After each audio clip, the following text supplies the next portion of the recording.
आज हम लोग पढ़ेंगे गुग्गुल कल्प के बारे में। तो पहले हमें ये समझना होगा कि आयुर्वेद में योग बनते किस तरह से।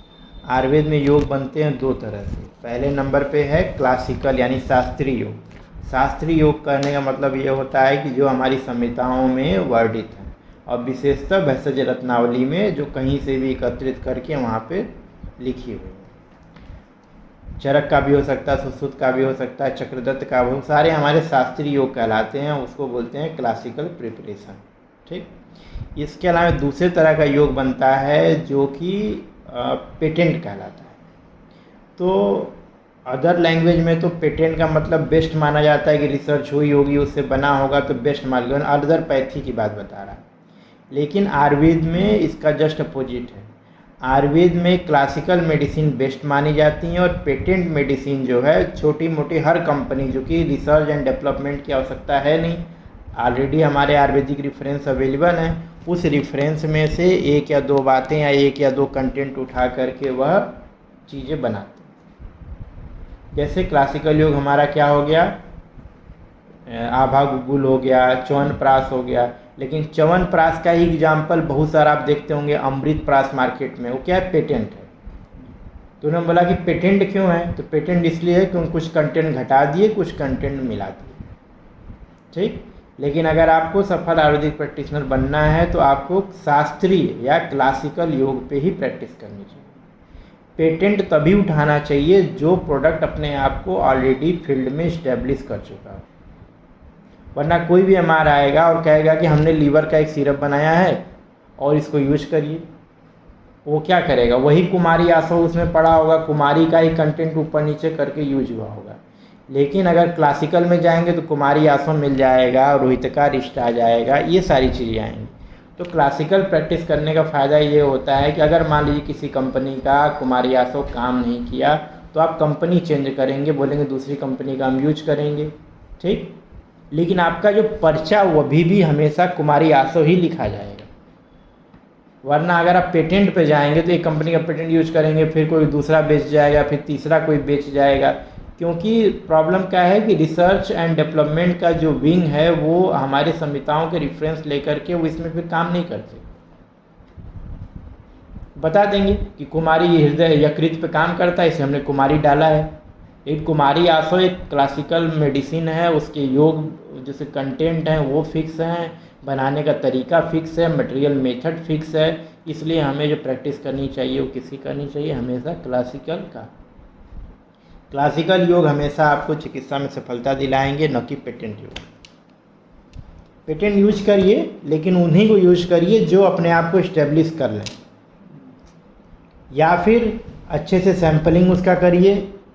जो कंपनी से सैंपल लीजिए, उसको जो रोगी में बता रहे हैं, जिस रोग में बता रहे हैं उसमें यूज करिए। अगर वो उसमें काम करता है तभी उसको यूज करिए। ठीक। तो आज हम पढ़ेंगे थोड़ा गुग्गुल के बारे में, वो भी शॉर्ट। तो सबसे पहले वो गुग्गुल आता है आभा गुग्गुल। तो आभा गुग्गुलू के नाम से आता है, वो क्या करता है, संधान कारक, यानी कहीं अस्थि भग्न हो जाए, किसी की हड्डी टूट जाए, ठीक, या फिर बहुत ज़्यादा पीड़ा हो रही हो, जैसे होता है ना अस्थि वाली पीड़ा हो रही हो, वहाँ पे हम लोग इसको यूज करते हैं आभा गुग्गुलू को एज ए पेन किलर के रूप में।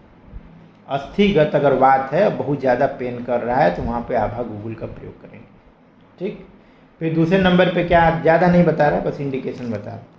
फिर क्या आता है अमृता गुग्गुल।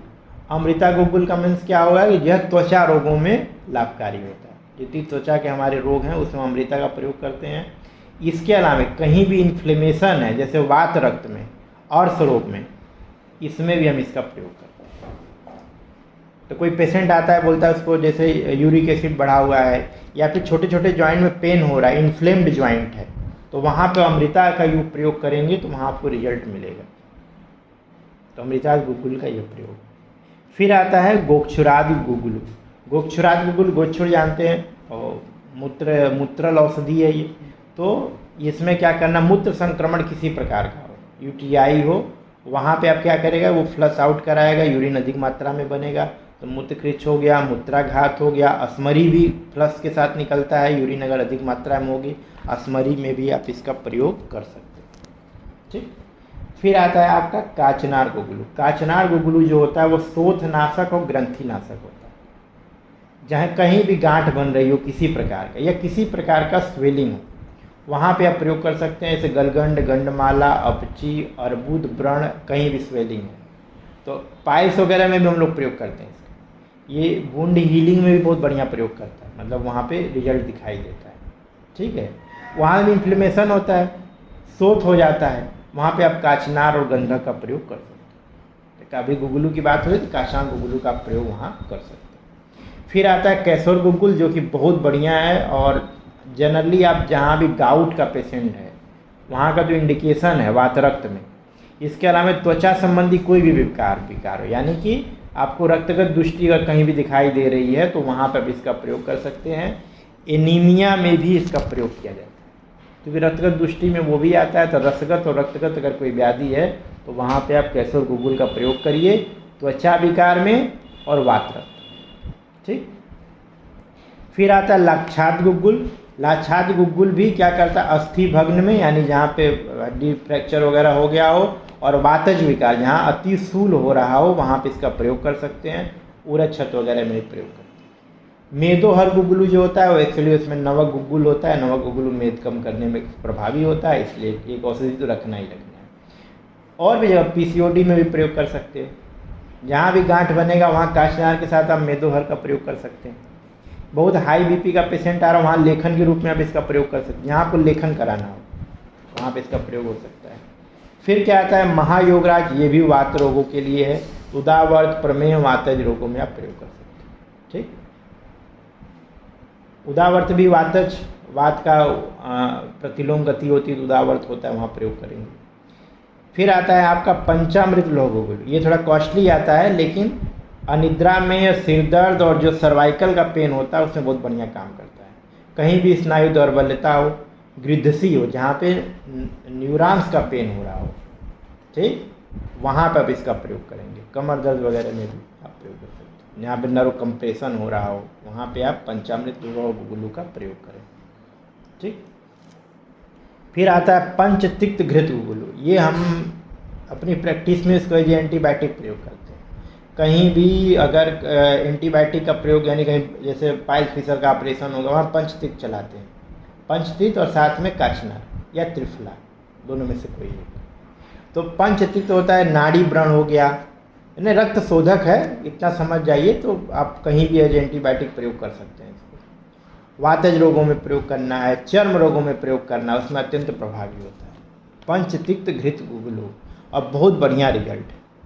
कहीं भी आपको इन्फ्लेमेशन दिख रहा है, स्किन में दिख रहा है, स्वेलिंग दिख रही, कुछ भी दिख रहा है, आप जो है पंचतिक्त का प्रयोग करें। फिर आता है पुनर्नवाद गुगुलू। तो शोथ रोगों में लाभकारी होता है। कहीं भी स्वेलिंग अगर है, स्वेलिंग कहीं पर भी है तो वहाँ पे इसको प्रयोग कर सकते हैं, पुनर्नवादी गुगुल। इसके बाद आता है आपका रासनाथ गुगुल। रासनाथ गुगुल क्या होता है, ये भी वातज विकारों में है और उसमें बेसिकली प्रयोग करते हैं गृद्धसी में, यानी कि अगर सियाटिक पेन हो रहा है, नाड़ी व्रण है, वातज विकार में भी आप प्रयोग कर सकते हैं। गुगुलू अपने आप में तीनों दोषों पे काम करता है। तो गुगुलू तो मेन कंटेंट हो गया, उसके साथ जो ऐड होगा उसी का वो अनुचर हो जाएगा। सिंहनाथ गुगुलू वात रक्त में प्रयोग करते हैं, आम वात में प्रयोग करते हैं, वातज रोगों में, सूल में, सब में सिंहनाथ का प्रयोग किया जाता है। फिर आता है स्वयंभू गुगुलू। स्वयंभू गुगुलू क्या है, त्वचा विकारों में प्रभावी होता है। स्वयंभू गुगुलू क्या है, उसमें हम प्रयोग करते हैं विशेषतः स्वित्र में। कहीं भी ल्यूकोडर्मा है तो प्रयोग किया जाता है। कितना रिजल्ट आता है वो पेशेंट के ऊपर निर्भर करता है, इसके लिए मैं कोई गारंटी नहीं ले सकता, लेकिन ये काम करता है। बाकी त्वचा विकार किसी तरह का हो, एक्जिमा हो गया हो, चाहे फंगल इन्फेक्शन हो, आप वहाँ स्वयंभू का प्रयोग कर सकते हैं। उदर रोगों में भी प्रयोग करते हैं। त्रयोदशांग गुगुलू। त्रयोदशांग गुगुलू समस्त वातज विकारों में है, जहाँ पे स्पेशली नर्व, कटिग्रह हो, गृद्धसी हो, हनिग्रह हो, बाही सूल हो, इस तरह का कहीं पेन हो रहा हो, वहाँ त्रयोदशांग का आप प्रयोग कर सकते हैं। ठीक। त्रिफला गुगुलू। त्रिफला गुगुलू के कई पर्पज हैं। कब्ज में भी काम आ जाएगा, वातसूल में भी काम आ जाएगा और शोथ में भी काम करेगा, और साथ में नाड़ी व्रण में बहुत बढ़िया प्रयोग करते हैं। नाड़ी व्रण मतलब फिस्टुला वगैरह है तो वहाँ पे आप इसका प्रयोग कर सकते हैं। योगराज गुगुलू भी इसी तरह से कार्य करता है, वातज विकारों में, ग्रहणी विकार में, वात विकारों में, शिरो रोगों में यह प्रयोग किया जाता है। तो इतना बहुत इंपॉर्टेंट गुगलू हैं, इनको आप बस एक दो बार सुन करके दिमाग में बैठा लीजिए, ताकि अब गुगलू कोई लिखना हो तो व्याधि को समझ करके आप इसमें से कोई चुनाव कर सकें। ठीक है, बिना गुगलू के कभी भी प्रिस्क्रिप्शन पूरा नहीं होता।